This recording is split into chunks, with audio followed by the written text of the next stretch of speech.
Hello, aujourd'hui je vais vous montrer ce qui correspond au zéro de la roulette quand on joue au casino. Vous savez, quand le casino il nique tout le monde et il prend la mise de tout le monde et il n'y a que lui qui gagne. Sur les marchés, à mon avis, cette configuration existe. C'est ce qu'on appelle, enfin c'est la configuration du triangle inversé.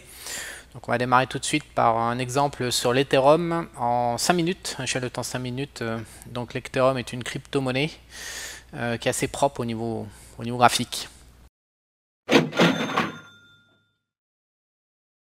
Alors à quoi ressemble un triangle inversé et comment se fait baiser?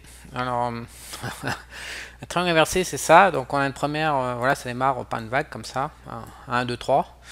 Je vous décris après la pattern, donc là vous voyez ça va comme ça monte ici là.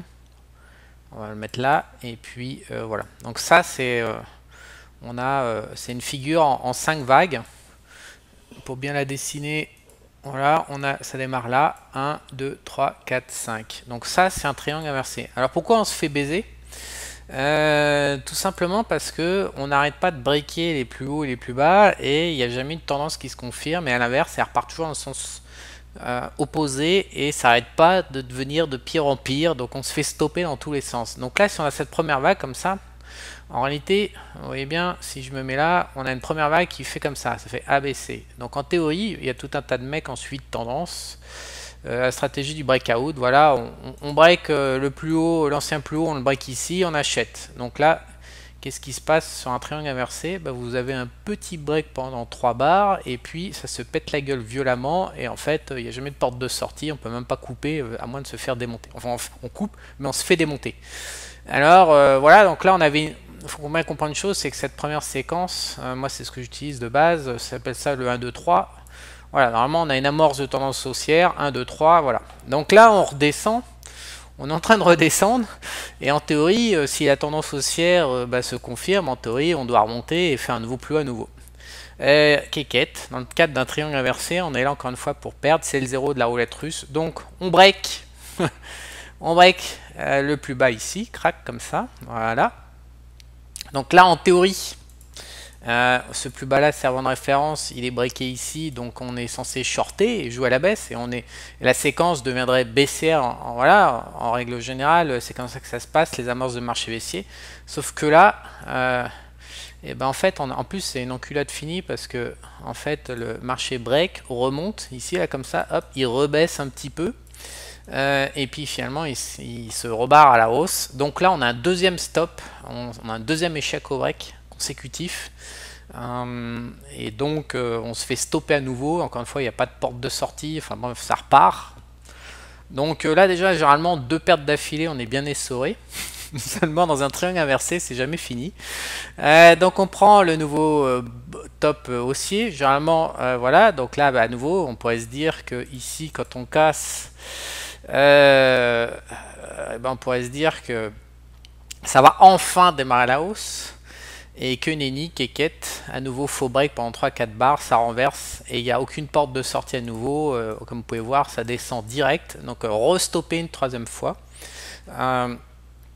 Là, généralement, un triangle inversé, on est écureuil de la life. Donc le triangle inversé, au final, parce qu'on ne peut pas le deviner qui va arriver, sinon on sera les rois du pétrole, on ne pourra jamais perdre en bourse. Si on pouvait anticiper l'arrivée d'un triangle inversé, parce que la seule configuration se fait baiser, si on pouvait l'anticiper, évidemment, on serait tous milliardaires. Donc un triangle inversé, voilà, ça a cette forme-là, en fait. C'est 2 droites qui s'écartent vers le futur, et les points hauts, points bas deviennent de plus en plus larges. Donc, on a 1, 2, 3, 4, 5. Donc généralement le triangle inversé se termine ici.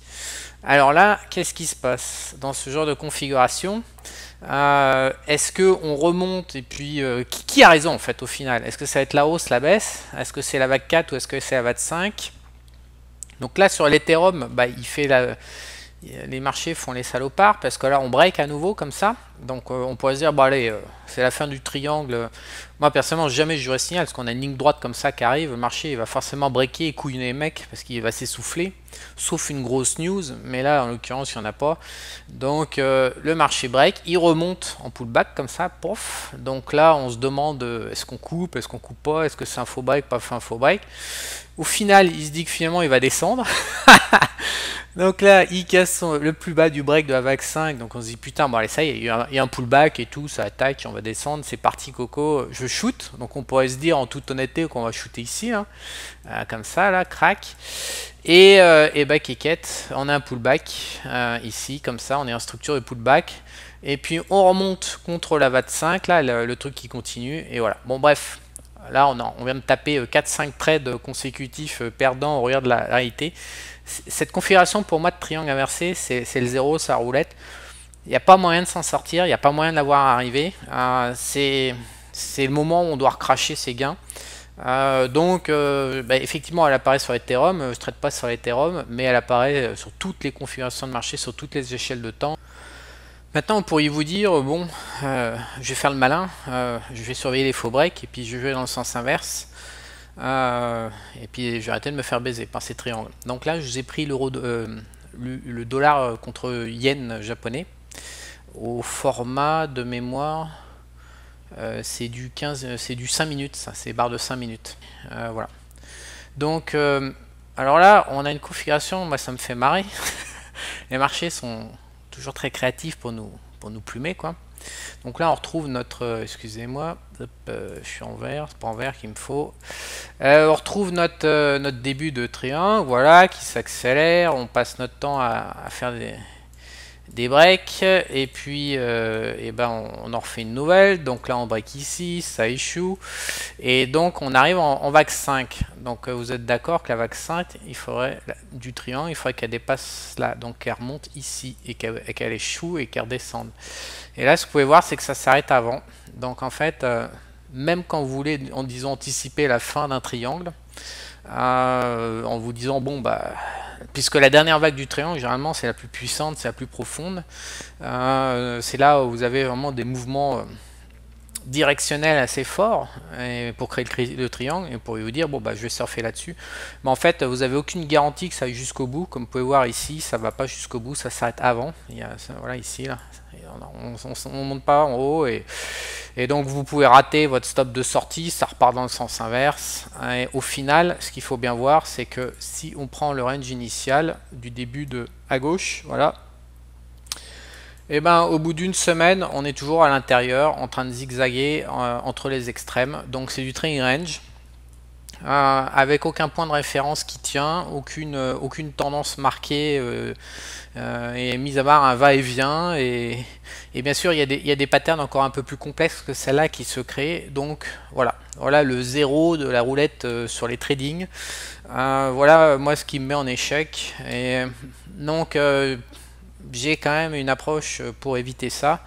Ça consiste tout simplement à fonctionner par l'absurde et de dire s'il n'y a pas certaines conditions, alors je joue pas. Il faut savoir en fait ne pas jouer, et pour ne pas jouer, regarder les marchés, pas s'emmerder, il faut tout simplement avoir un nombre suffisant de marchés décorrélés. Donc typiquement les devises, mais le problème des devises, c'est que sur les marchés 24-24 c'est super, mais elles bougent tous ensemble, donc c'est soit il y a de la volatilité, soit il n'y en a pas, donc on fait que dépasser le problème.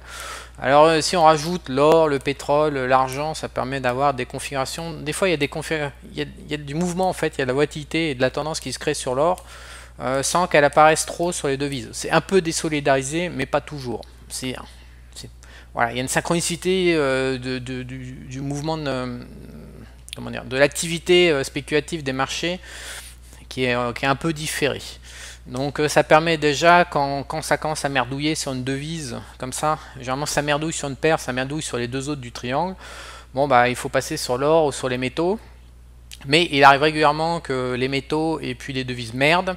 Et donc la bonne nouvelle, c'est qu'il y a les crypto-monnaies ensuite qui permettent de diversifier. Je parle sur les marchés 24-24 qui cotent donc 24 heures sur 24 au moins pendant toute la semaine, du lundi au vendredi. Moi, le week-end, le trading, c'est niet. Mais du moins, les cryptos apportent encore une diversification de la volatilité. Et donc, du coup, ça permet vraiment de filtrer des situations qui sont en tendance ou en swing trading, enfin, qui se déplacent normalement et qui ne sont pas dans une espèce de soupe comme ça, dans le chevauchement de vagues. Voilà. Mais le trading, je vous rappelle, moi j'ai zappé ces configurations, je suis pas tombé dedans, mais je suis pas tombé dedans pour une seule raison, c'est que j'ai appris à dire non. J'en ai déjà parlé dans des vidéos. Je me souviens notamment celle sur l'aéroport de Sainte-Rosée, où à ce jour d'ailleurs j'ai jamais remis les pieds. On est maintenant, ça fait 3 ans, j'ai jamais remis les pieds à l'aéroport de Sainte-Rosée.